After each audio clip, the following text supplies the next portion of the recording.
My son took the whole family to celebrate his promotion at a restaurant, everything except me. My daughter-in-law said, "Don't forget to finish the leftovers in the fridge." I replied, "Okay." Then I quietly packed my bags, wrote a letter, and left it on the table. The next day, when they came home and saw what was inside, "I'm glad to have you here. Follow my story until the end and comment the city you're watching from, so I can see how far my story has reached. My name is Edward, and I'm 63 years old. For the past 5 years, I've been living in what used to be my own home. But somewhere along the way, I became nothing more than an unpaid housekeeper. I should have seen it coming, but when you love your family, you make excuses for behavior that you'd never tolerate from strangers." It was a Tuesday evening in March when everything finally became crystal clear. Albert, my 34-year-old son, burst through the front door with that grin he gets when something good happens at work. His wife Sadie followed behind him, already on her phone, probably posting something on social media about their latest achievement. "Dad, guess what?"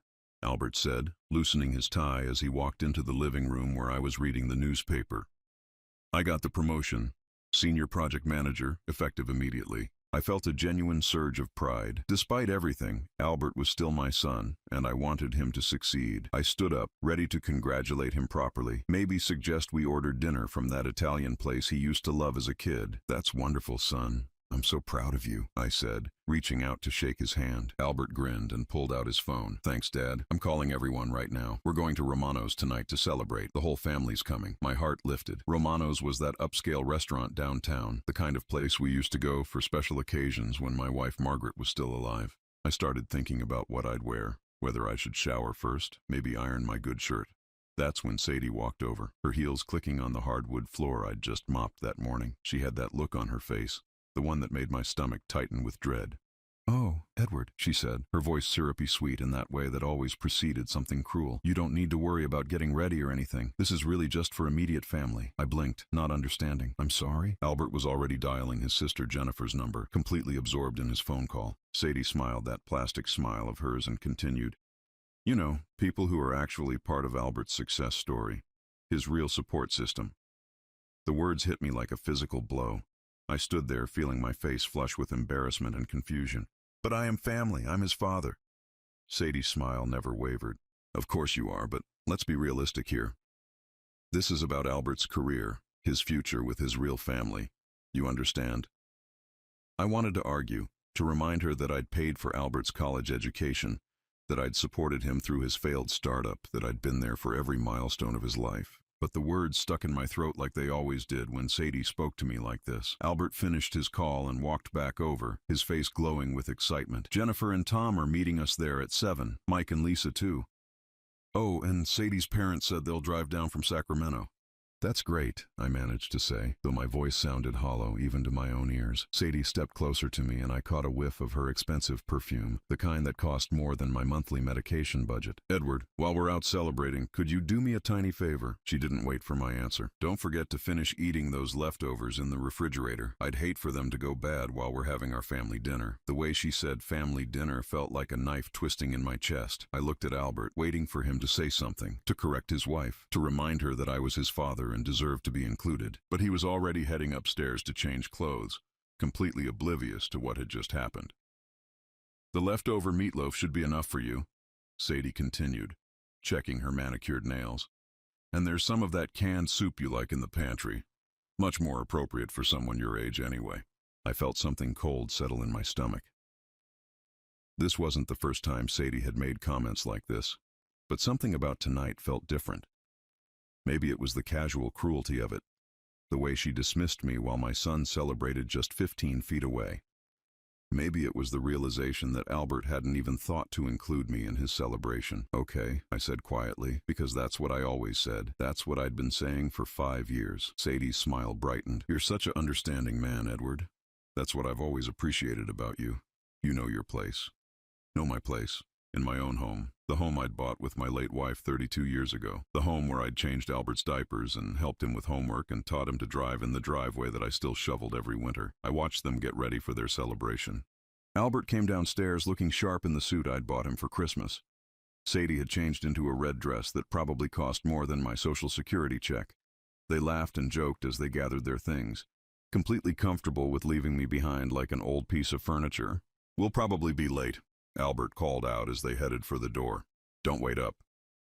The door closed behind them with a soft click, and suddenly the house felt enormous and empty. I stood in the hallway for a long moment, listening to Albert's car pull out of the driveway. Through the window, I watched their taillights disappear down the street, taking them toward a celebration that apparently had no place for me. I walked to the kitchen and opened the refrigerator. There was the leftover meatloaf Sadie had mentioned, sitting in a plastic container with my name written on it in her careful handwriting. Like I was a child who might forget which food was mine, like I was a tenant in my own home who needed labels to remember what I was allowed to eat. That's when it hit me, the full weight of what my life had become. I wasn't Albert's father anymore. I wasn't the head of this household. I was the help. I was the old man who cooked and cleaned and paid bills and kept his mouth shut while the real family lived their lives around me.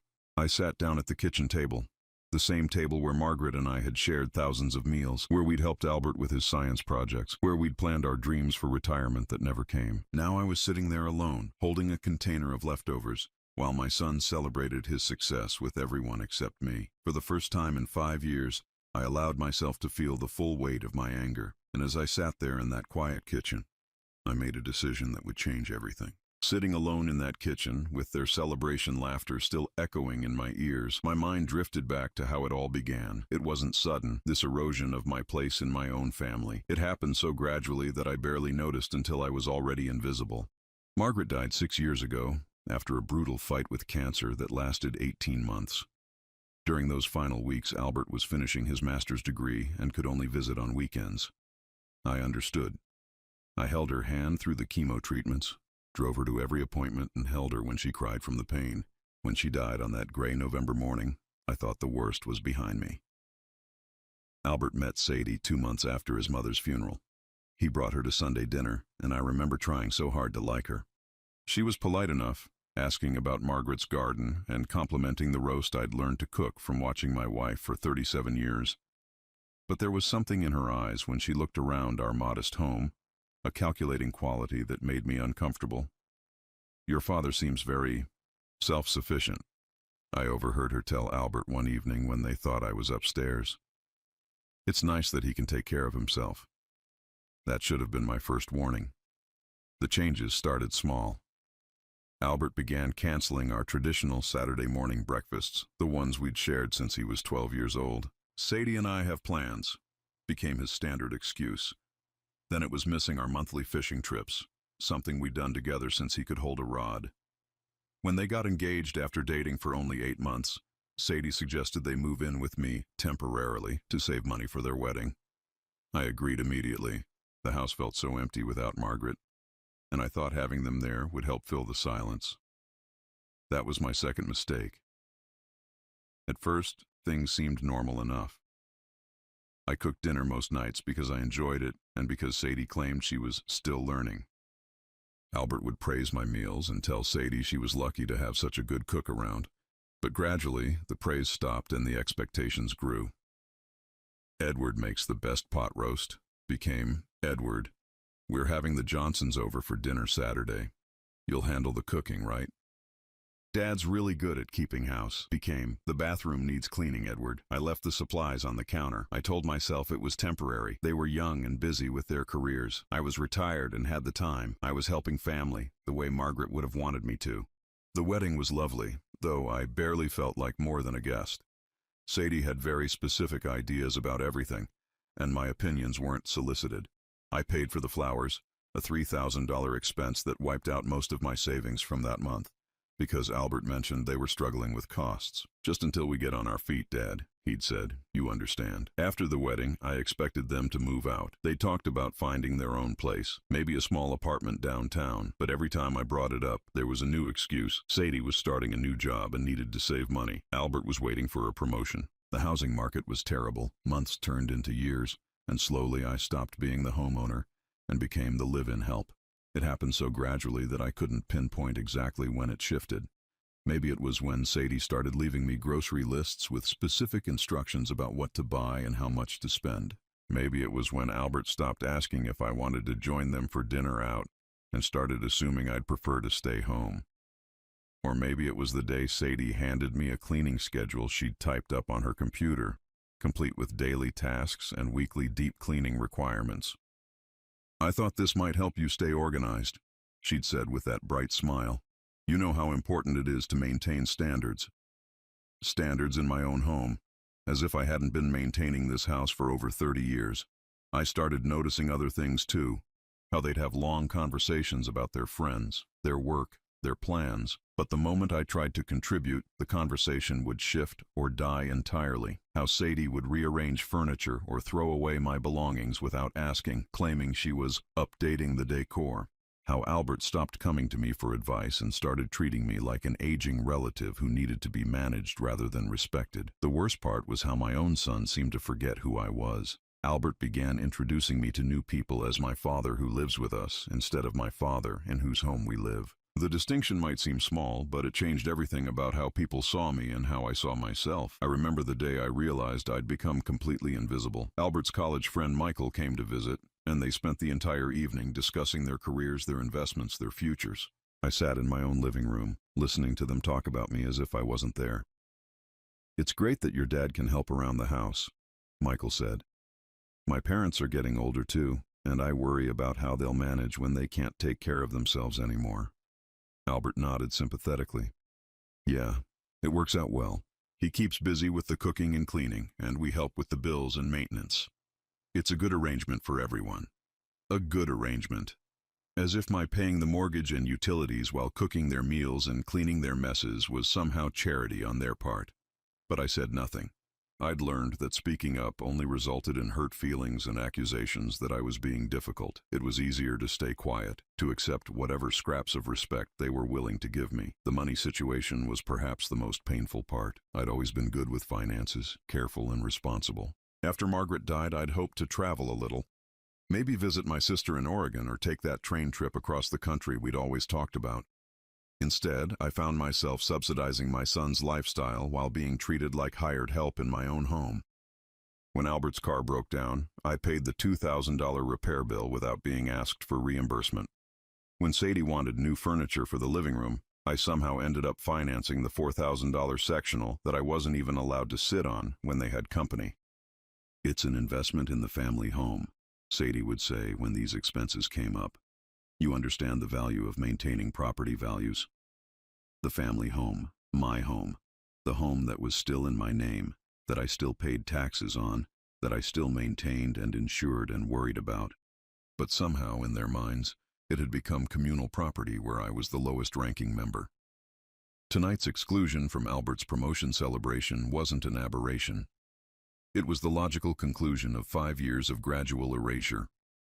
I'd been edited out of my own family, reduced to a supporting character in my own life story. As I sat there with that container of leftover meatloaf, I realized something that both terrified and liberated me. I had choices. I didn't have to accept this.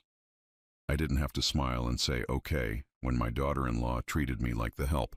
I didn't have to pretend that being excluded from my own son's celebration was acceptable. For the first time in 5 years, I allowed myself to imagine what my life could look like if I stopped being so understanding, so accommodating, so grateful for whatever crumbs of affection they threw my way. And as that thought took hold, I felt something I hadn't experienced in years: hope.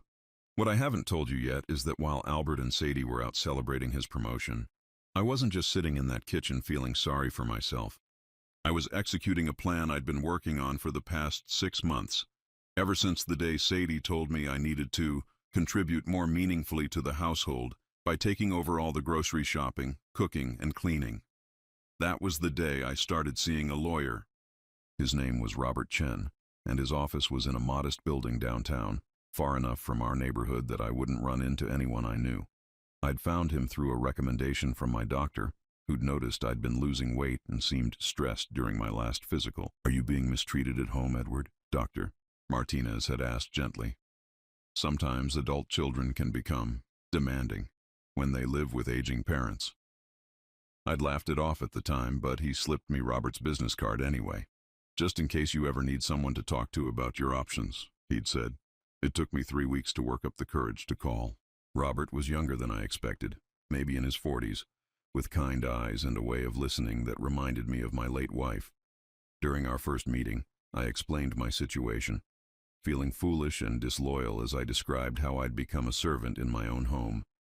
"Edward," he said after I finished, "what you're describing is a form of elder abuse. It's more common than you might think. Elder abuse." The words hit me like a cold slap. I'd never thought of it that way, but hearing it said out loud made something click into place. "What are my options?" I'd asked. That's when Robert explained something that shocked me.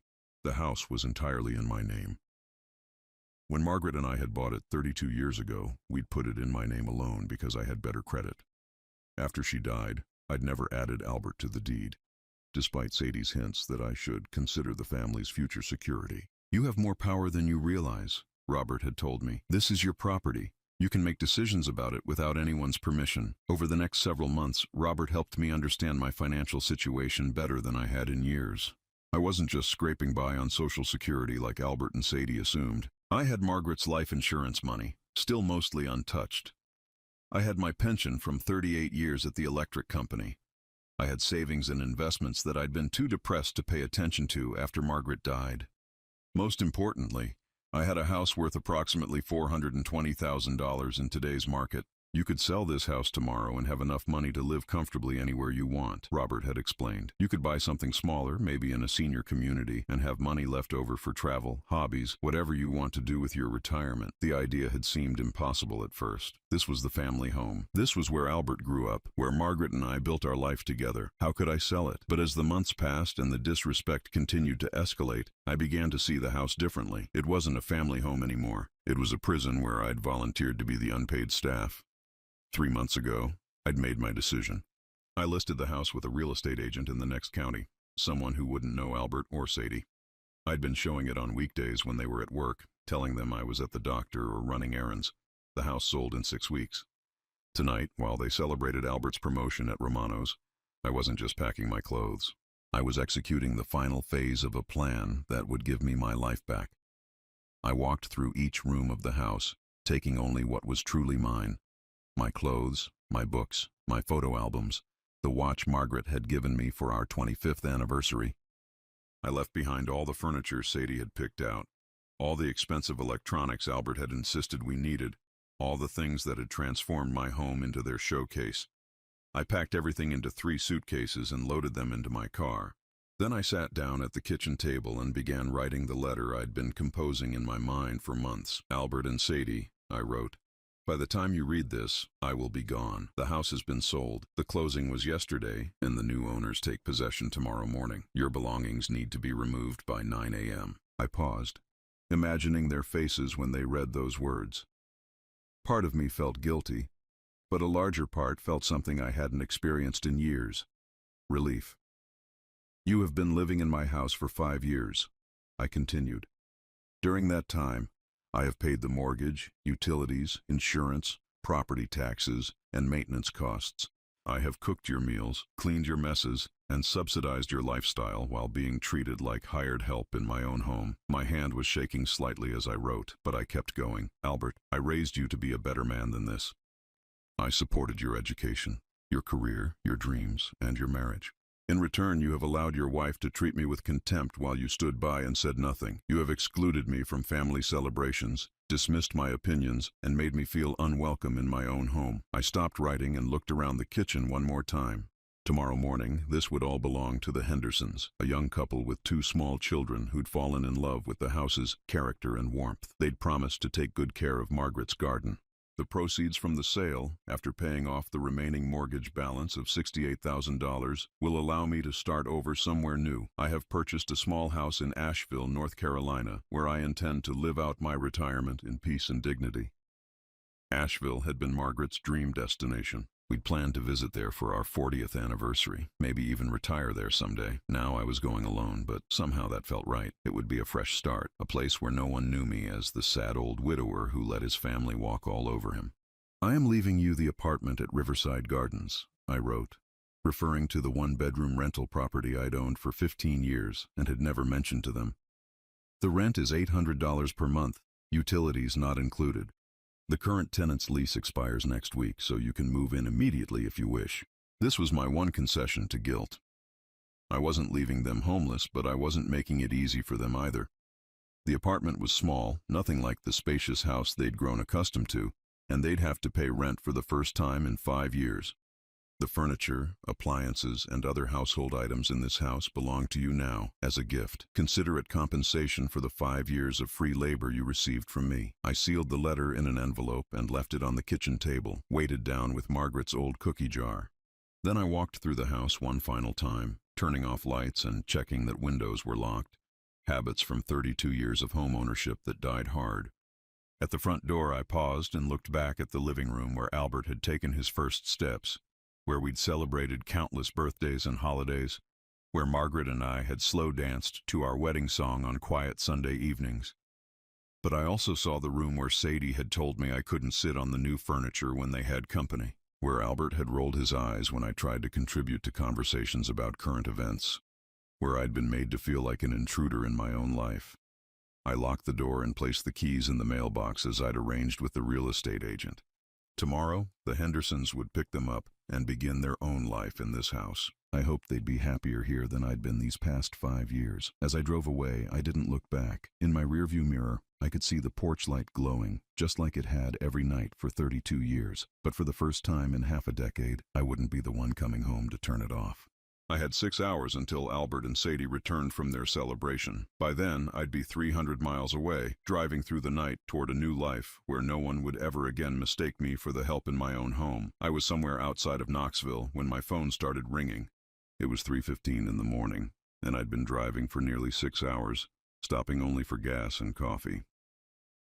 The mountain roads were dark and winding, but I felt more awake than I had in years. The caller ID showed Albert's name. I let it go to voicemail. It rang again immediately, then again. By the 4th call, I pulled over at a rest stop and turned off the phone entirely. I wasn't ready to hear his voice yet.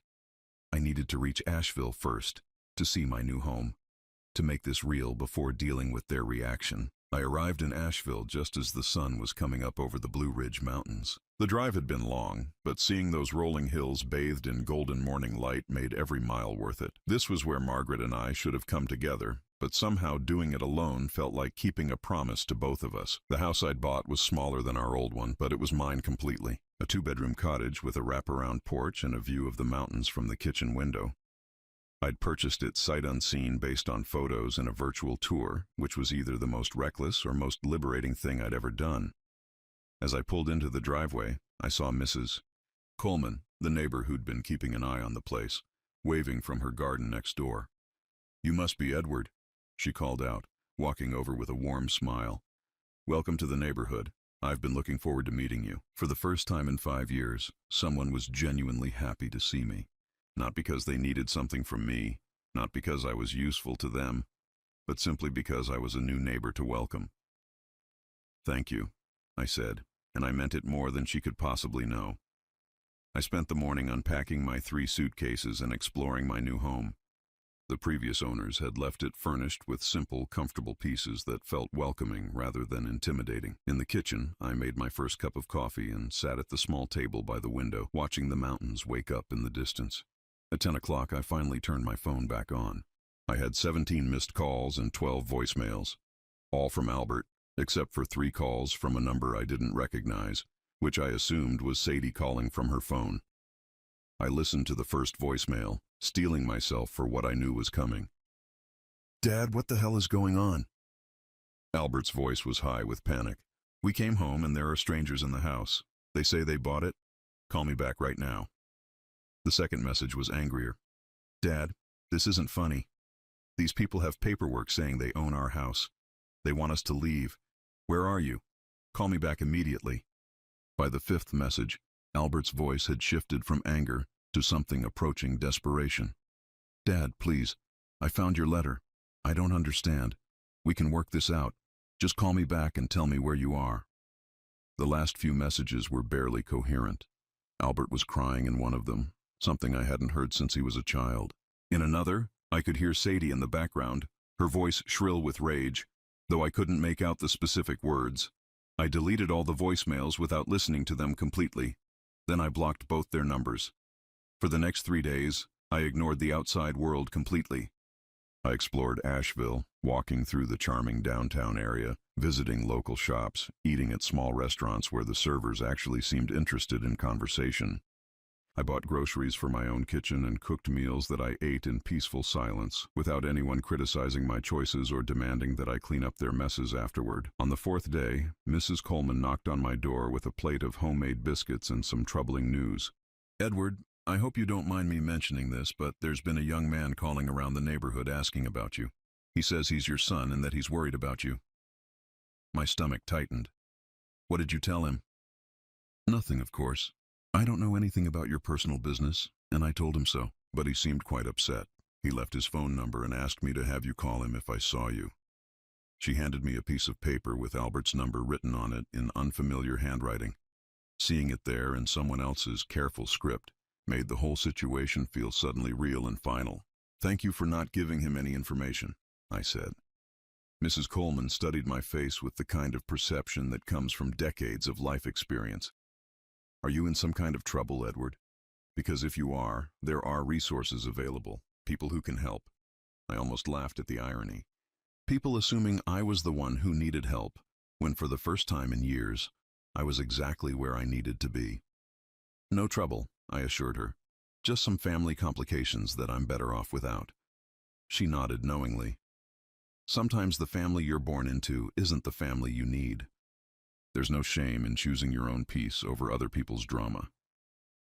That afternoon, I unblocked Albert's number long enough to send him a single text message. "I am safe and well. Do not try to find me. I need space to live my own life. Please respect my decision." His response came within minutes.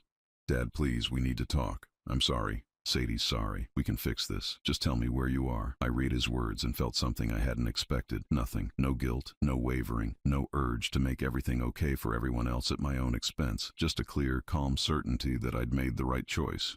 I typed back, "The apartment at Riverside Gardens is available. $800 per month. First month's rent is due by the 15th. Take care of yourselves." Then I blocked his number again, this time permanently. That evening, I sat on my new porch, watching the sunset behind the mountains and listening to the sounds of my neighborhood coming alive for dinner. Children playing in yards, families talking over backyard barbecues. The normal sounds of people living their lives without drama or manipulation, or the constant undercurrent of resentment that had poisoned my last 5 years. I thought about Albert and Sadie, probably spending their evening frantically calling relatives, trying to piece together how their comfortable arrangement had collapsed so suddenly. I wondered if they were genuinely sorry, or just sorry that their situation had changed. I wondered if Albert was finally realizing how much he'd taken for granted. But mostly, I found that I didn't wonder about them much at all. 2 weeks later, I received a letter forwarded from my old address. It was from Albert, handwritten on legal pad paper, which told me he was probably writing it late at night when everything felt desperate and urgent. "Dad," it began, "I know you don't want to hear from me, but I need you to know that I understand now. I understand what Sadie and I did to you. I understand why you left. I understand that we treated you terribly, and I'm sorry. I'm so sorry." I set the letter aside and made myself a cup of tea before continuing to read it. I wanted to approach his words with a clear head, not the emotional reactivity that had governed so much of my relationship with him over the past 5 years. "We moved into the apartment you left for us," the letter continued. "It's small and expensive and nothing like the house we got used to. Sadie hates it. She says it's beneath us, that you're being cruel and vindictive, but I think I'm starting to understand that it's not about cruelty, it's about consequences." I felt a flicker of something that might have been hope. Maybe Albert was capable of growth after all. "I miss our Saturday morning breakfasts," he wrote. "I miss our fishing trips. I miss having a father instead of just someone who made my life easier. I don't know if you'll ever forgive me, but I needed you to know that I finally see what I lost." The letter was 3 pages long, filled with memories of our relationship before Sadie, apologies for specific incidents I'd thought he'd forgotten, and promises to do better if I'd give him another chance. At the end, he'd written, "I love you, Dad. I know I stopped showing it, but I never stopped feeling it. If you're willing to try again, I promise things will be different." I folded the letter carefully and put it in the drawer with Margaret's jewelry and my other important papers. Then I walked out to my porch and sat in the rocking chair I'd bought at a local antique shop, watching the mountains fade into purple shadows as evening approached. Albert's letter was everything I'd wanted to hear for 5 years. It was an acknowledgement of his mistakes, a recognition of my worth, a promise that things could change. 6 months ago, receiving those words would have had me packing my bags to rush back and rebuild our relationship. But sitting there in the peaceful twilight of my new life, I realized something important. I didn't need his apology anymore. I'd already moved on. 3 months into my new life in Asheville, I was volunteering at the local community center twice a week, teaching basic financial literacy to seniors who'd found themselves struggling with money management. It was work that felt meaningful in a way I hadn't experienced since retiring from the electric company. On a Tuesday morning in July, while I was helping Mrs. Patterson understand her Medicare statements, the center's director approached me with an expression that immediately put me on alert. "Edward, there's someone here to see you," she said quietly. "A young woman. She says she's your daughter-in-law." My stomach dropped. I'd been living in peaceful anonymity for months, and the idea of Sadie finding me here, in this safe space I'd created, felt like a violation. "I didn't give her any information about you," the director continued, "but she's quite persistent. She says it's a family emergency." Of course she did. I thanked Mrs. Patterson, told her we'd continue next week, and made my way to the lobby with heavy steps. Sadie was standing by the window, looking entirely out of place in her designer clothes and perfect makeup among the casual, comfortable atmosphere of the community center. When she saw me, her face immediately shifted into what I'd learned to recognize as her performance mode. "Edward!" she exclaimed, rushing toward me with her arms outstretched as if we were long-lost relatives reuniting after years apart. "Thank God I found you. We've been so worried." I stepped back before she could embrace me, keeping my voice level and quiet. "How did you find me?" Her smile faltered slightly. "Albert hired a private investigator. We had to make sure you were safe." A private investigator. They'd spent money they didn't have to track me down rather than simply accepting my decision to leave. The fact that this didn't surprise me told me everything I needed to know about how little had really changed. "I'm perfectly safe," I said. "You can see that for yourself. Now you can go home." Sadie's expression shifted to the wounded look she'd perfected over the years. "Edward, we need to talk. There are things you don't understand about our situation. Your situation is not my responsibility anymore." She glanced around the community center, taking in the modest surroundings with barely concealed disdain. "This is where you're spending your time now. Edward, you could be living so much better than this. You could come home, and we could work things out like a real family." Home. She still thought of my house as home, even though it now belonged to the Hendersons and their 2 young children. "I am home," I said simply.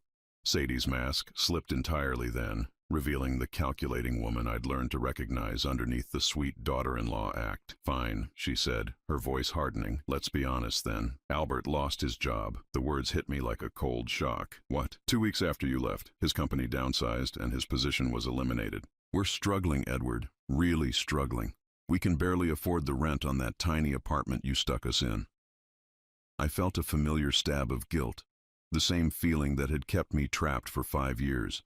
But this time, I recognized it for what it was, a conditioned response to their manufactured crises. "I'm sorry to hear that," I said, and I meant it. "But Albert is a capable man with a good education. He'll find another job." Sadie's eyes flashed with something ugly. "You don't understand. He's been depressed since you left. He blames himself, and it's affecting his ability to interview well. He needs his father's support." "He had his father's support for 34 years, I replied. "He chose to throw it away." "We made mistakes," Sadie said, her voice taking on a pleading quality. "But we're family. Families forgive each other. Families help each other through difficult times." I looked at her standing there in her expensive clothes, using emotional manipulation as naturally as breathing, and I felt something I'd never felt toward her before: pity. "You're right that families help each other," I said, "but they also respect each other. They don't exclude family members from celebrations. They don't treat each other like servants. They don't take and take and take while giving nothing back but contempt." Sadie's composure cracked completely. "You're a selfish old man," she hissed. "We gave you purpose. We gave you a reason to get up in the morning. Without us, what are you? Just another lonely old widower waiting to die." The words were meant to cut, and 6 months ago they would have. But sitting here in this place where I'd found genuine community and meaning, they felt like echoes from someone else's life. "I think you should leave now," I said quietly. "Albert is coming," she said, playing what she clearly thought was her trump card. He's driving down here tomorrow. He wants to see you, to apologize in person. My heart clenched despite myself. Part of me did want to see Albert, to hear his apology, to believe that he'd genuinely changed, but I'd learned the difference between wanting something and needing it. Then I won't be here tomorrow, I said. Sadie stared at me in shock. You'd really avoid your own son? I'd avoid a conversation that would end with me feeling guilty for choosing my own well-being over your problems. I turned to walk away, but Sadie's voice followed me. The apartment lease is up next month, she called out. If you don't help us, we'll be homeless. Is that what you want? Your son living on the streets? I stopped and turned back to her. For just a moment I saw past her anger and manipulation to something that might have been genuine fear. But I'd spent too many years being responsible for other people's poor choices. Albert is 34 years old, I said. He has a college education, work experience, and family members besides me. If he ends up homeless, it won't be because his father chose to live his own life. That evening I called my sister Patricia in Oregon, something I should have done months ago. Edward, she exclaimed when she heard my voice. Where on earth have you been? Albert's been calling everyone in the family, saying you disappeared. I explained the situation, starting with Margaret's death and ending with Sadie's visit that morning. Patricia listened without interrupting, occasionally making small sounds of sympathy or outrage. You did the right thing, she said firmly when I finished. I never liked how that girl treated you when I visited, and Albert should have stood up for you years ago. They say he lost his job. So, lots of people lose jobs. That doesn't give them the right to treat their parents like personal servants. We talked for over an hour, and by the end of the conversation, I felt lighter than I had all day. Patricia invited me to visit her in Portland, and I found myself actually considering it. When was the last time I'd made plans for myself without considering how they might inconvenience Albert and Sadie? The next morning, I drove up to the Blue Ridge Parkway and spent the day hiking trails I'd been meaning to explore. The mountains were beautiful in the summer heat, and I met several other hikers who were friendly and welcoming. One couple, probably in their 70s, invited me to join their weekly hiking group. When I returned home that evening, there was a car I didn't recognize parked in front of Mrs. Coleman's house. Through her kitchen window, I could see her talking with a younger man whose posture reminded me painfully of Albert. I parked in my own driveway and sat there for several minutes, gathering my courage. Then I got out of my car and walked directly to my front door without looking toward Mrs. Coleman's house.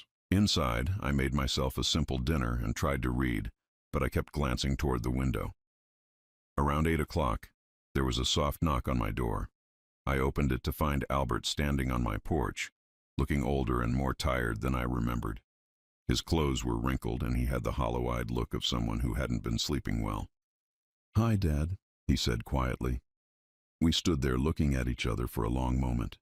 This was my son, the boy I'd taught to ride a bicycle and helped with homework and worried about through every stage of his life. But he was also the man who'd stood by while his wife treated me like hired help in my own home. "You look good," he said finally. "Healthy." "I am healthy. Mrs. Coleman seems nice. She told me you've been helping at the community center." I nodded, not making this easy for him. Albert's composure cracked slightly. "Dad, I'm sorry. I know that's not enough, but I needed to say it to your face. I'm sorry for everything." "I know you are.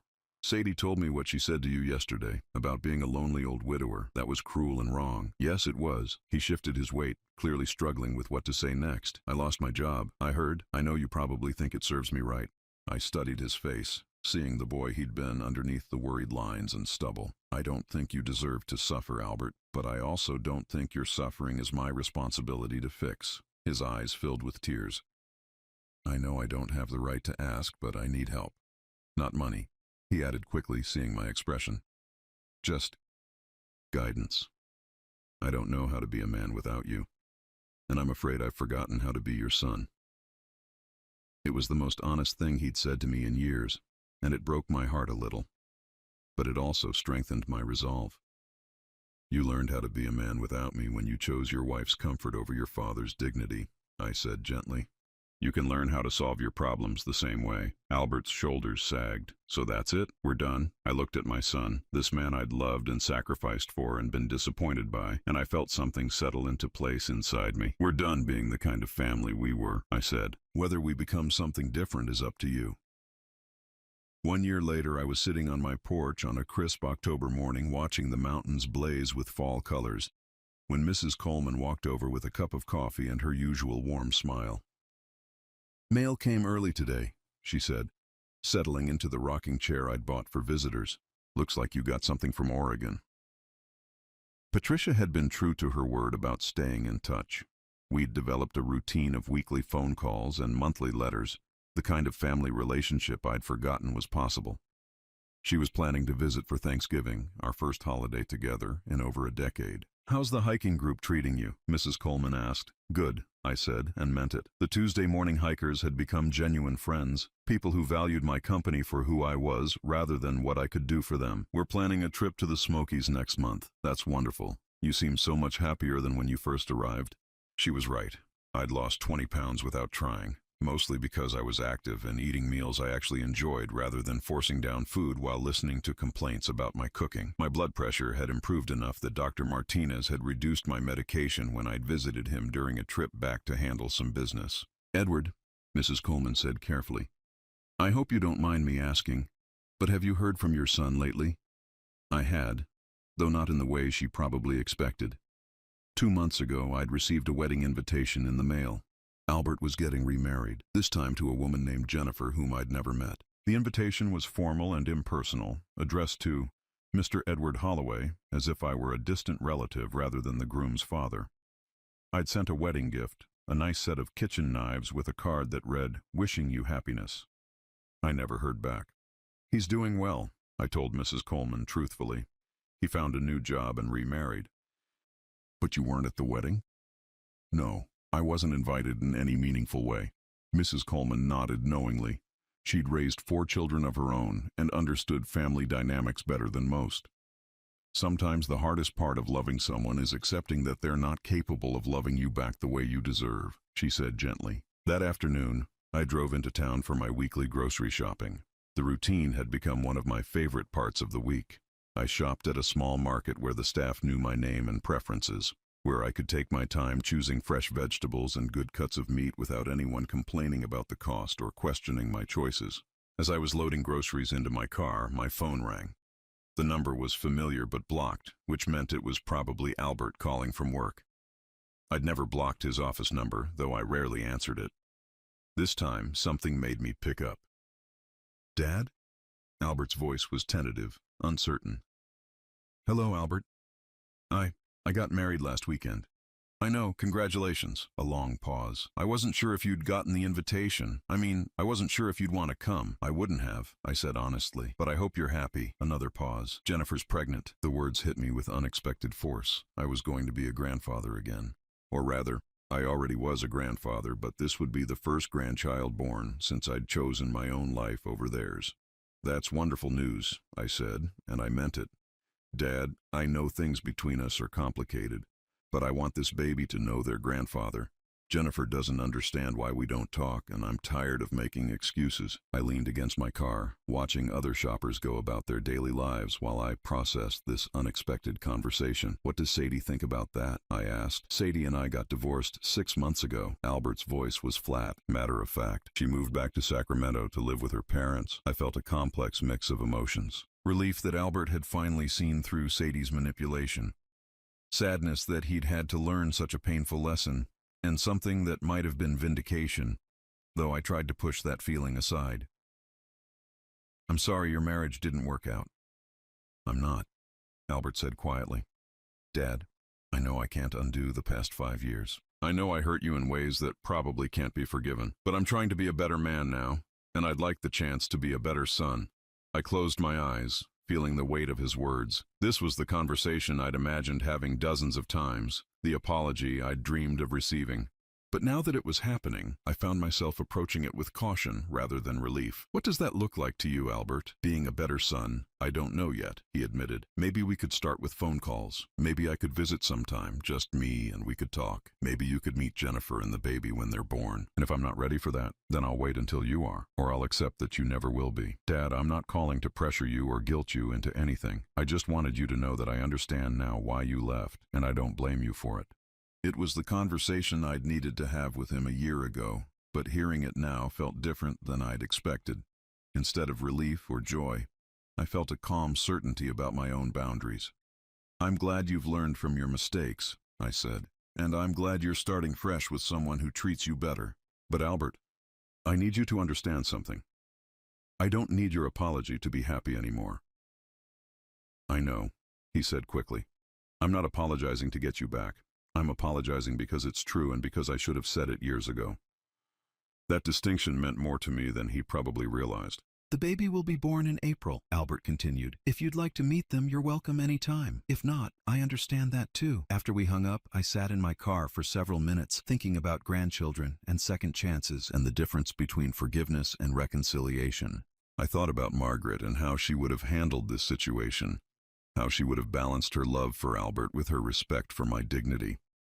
That evening, I called Patricia and told her about Albert's call. "Are you going to see the baby?" she asked. "I'm thinking about it. Maybe when they're older, when I can visit without it being about Albert's guilt or Jennifer's curiosity about the estranged grandfather." "That sounds wise. You don't owe anyone a relationship on their timeline." 6 months later, I received photos in the mail. A beautiful baby girl named Margaret Rose, after her late grandmother. In the photos, Albert looked tired but genuinely happy in a way I hadn't seen since before his first marriage. I studied the pictures for a long time, this granddaughter who shared my late wife's name. She had Albert's chin and what looked like my own eyes, though it was hard to tell with babies.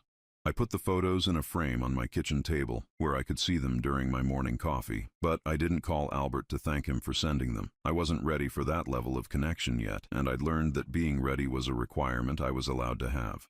Instead, I opened a savings account at the local bank and began making monthly deposits. When Margaret Rose was old enough to need college funding or a car or help with a first apartment, the money would be there. But it would come with no strings attached, no expectations of gratitude or relationship, just the quiet love of a grandfather who'd learned the difference between helping and enabling. On my 65th birthday, I threw myself a small party. Istash. Coleman came, along with 3 couples from my hiking group and 2 women from the community center where I still volunteered. We ate cake on my porch and watched the sunset over the mountains, and nobody mentioned anything I should be doing differently or anyone I should be including who wasn't there. That night, as I was cleaning up the dishes, I realized something that would have shocked the man I'd been 2 years ago. I was genuinely happy. Not the conditional happiness that depended on other people's approval or the absence of conflict, but the deep, quiet satisfaction that comes from living according to your own values. I thought about the letter I'd left on that kitchen table so long ago, about the scared and angry man who'd written it while his family celebrated without him. That man had been breaking apart, but he'd had the courage to put himself back together differently. I still miss Margaret every day, but I'd learned to carry that grief alongside joy rather than letting it define my entire existence. I still loved Albert, but I'd learned that loving someone doesn't mean accepting their poor treatment. I still had moments of loneliness, but I discovered the difference between being alone and being lonely. My phone was on the counter, and I could see that I had a voicemail from an unknown number. It might have been Albert calling from somewhere new. It might have been Sadie trying one more manipulation. It might have been a telemarketer. I deleted it without listening. Tomorrow, I would wake up in my own home, make my own breakfast, and spend my day doing things that brought me satisfaction and peace. I would volunteer at the community center, tend my small garden, maybe drive up to the mountains for a hike. In the evening, I might call Patricia or read a book or simply sit on my porch and watch the world go by. It was a quiet life, a simple life, but it was entirely mine. And after 65 years of trying to be the man everyone else needed me to be, that felt like the greatest victory of all. Standing there in my kitchen, surrounded by the evidence of a birthday celebration where everyone who attended genuinely wanted to be there, I finally understood what Margaret had been trying to tell me in those last difficult months of her illness. Edward, you deserve to be loved for who you are, not for what you can do for other people. It had taken me 2 years and a new life to really hear those words. But I was listening now, and for the first time in longer than I could remember, that was enough.